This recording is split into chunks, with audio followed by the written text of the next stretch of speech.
Hey, hey, hey, happy day 657. Sharon Horne-Ellstrom here. Actually, feeling better today. Have you ever had a day where you lose the whole day because you feel terrible and you just want to be in bed and sleep all day? I had one of those days yesterday. I think coming after so much travel and so much stuff, getting back into my normal routine proved a little bit more difficult and challenging than I had anticipated.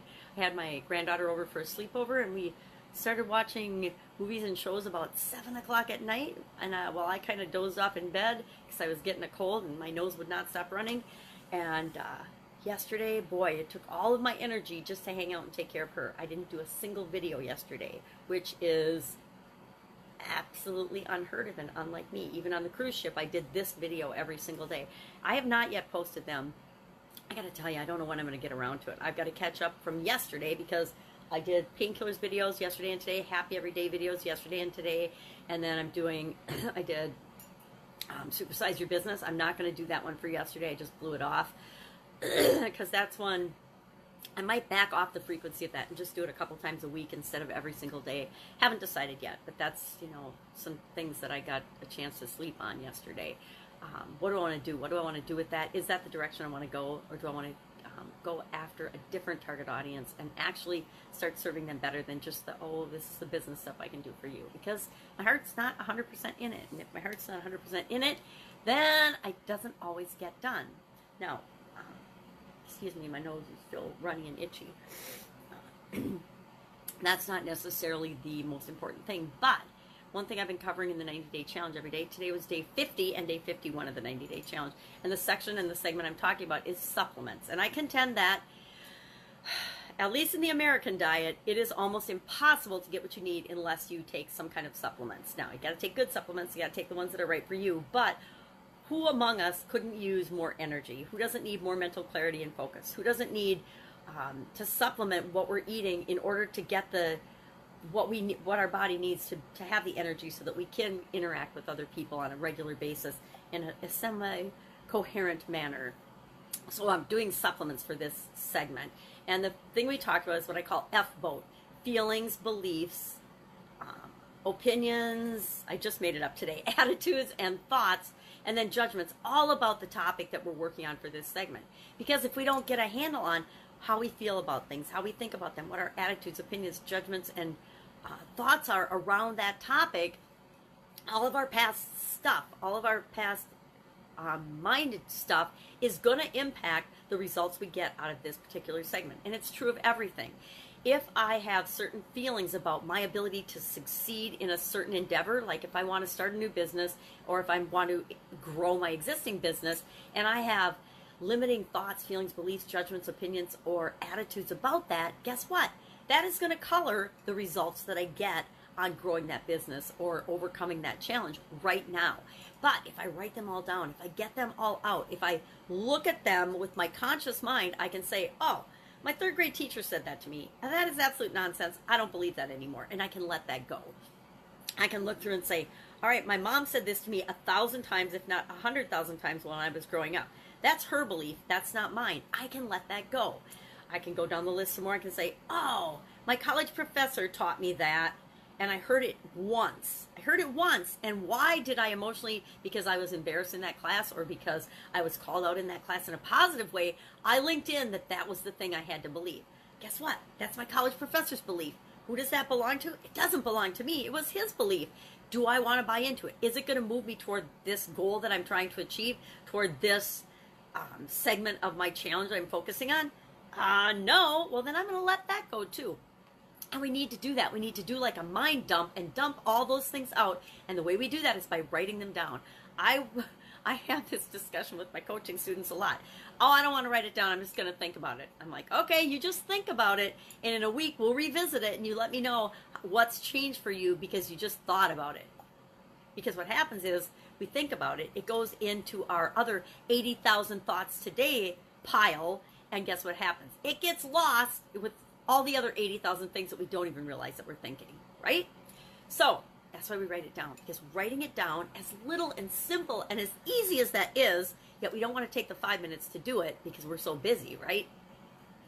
That's how powerful it is. If I write it down, it's the same thing with our goals. If I write my goals down, they are achieved. If I don't write them down, they're just like lofty air and clouds. They float away, and it's as if I didn't even have that goal or that thought or that feeling.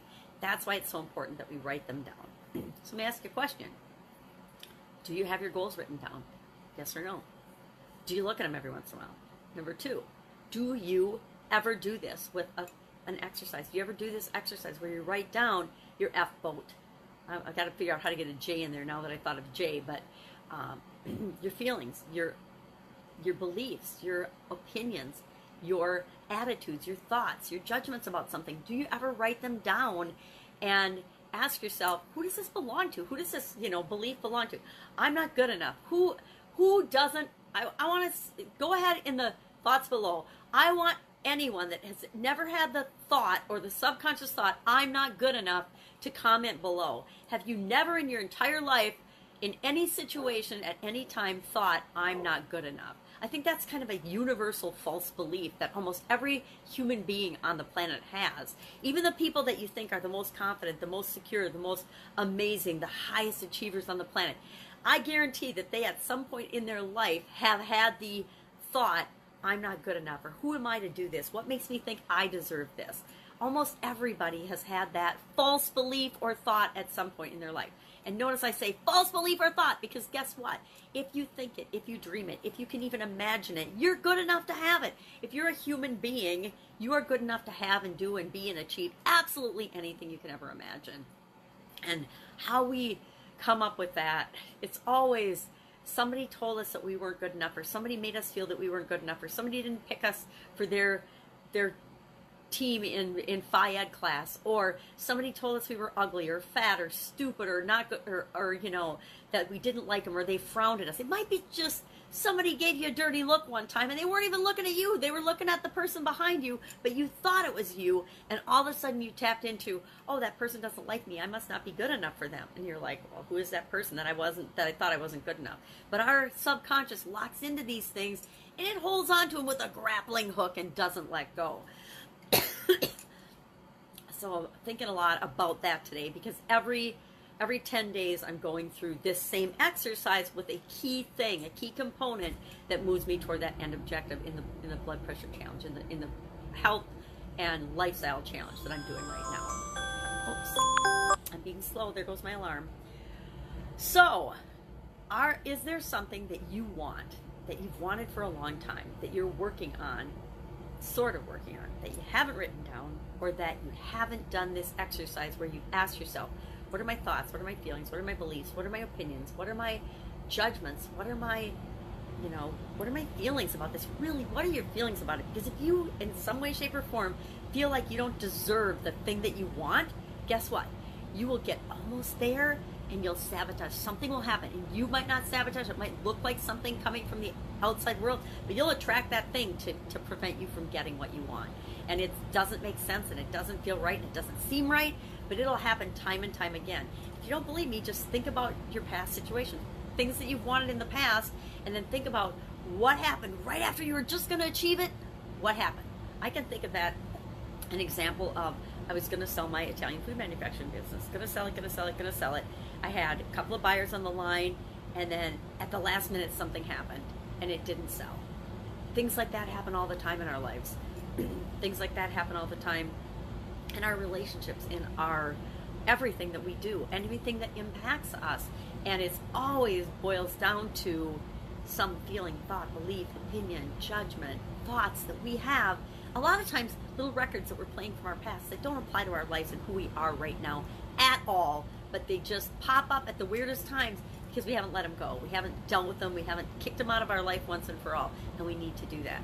I would say everyone listening to me needs to take the I'm not good enough belief, or I don't deserve belief, and find out, you don't have to necessarily dig into it and find out where it is, but you got to find ways to let it go. If you need help with that, let me know. I've done a whole bunch of really fun letting go strategies and little videos and things I'd be glad to share with you. If you can't think of ways to let things go yourself, it's just a source of information that you can say, oh, here's some different ways I could let it go. And I was struggling with that. I read, I studied a lot of stuff, a lot of people's complicated processes for letting feelings and thoughts and beliefs and past stuff go that didn't really work for me. So I said, I got to figure out an easy, fun way to make this work for me. And so I spent a whole day, I did it twice when I had my Italian food business. I spent a whole day just out doing fun ways of letting false beliefs go. And one of them was I'm not good enough or I don't deserve. And so if you want to see some funny, weird ways about doing that, go ahead, hit me up in the comments below and I'll share those with you. I'll have to dig them out and find them. I know they're somewhere, but I'll find them for you.